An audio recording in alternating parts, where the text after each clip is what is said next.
Пациентите на клиниката за радиотерапија и онкологија останаа без биолошка терапија. Клиниката за онкологија не има можност да одговори на зголемувањето на бројот на пациентите со метастатски канцери. Тоа е една од причините зошто се појави овој недостаток.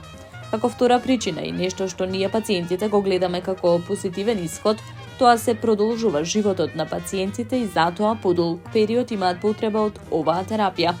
Иако минатата година со анекс се одобрија дополнителни средства, очигледно и тие не беа доволни. Недостаток на терапија има од петокот, се обидува онкологија да добие дополнителни средства да се затвори оваа дупка до одобрување на новиот буџет. Изјави денеска Ана Маријановиќ, пациентка и дел од Сдруженијето Хема Онко.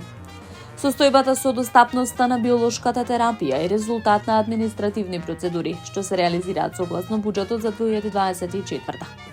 Овој буџет беше изработен во претходната година врз основа на проценките во тој период и не ги одразуваше целосно тековните потреби на клиниката.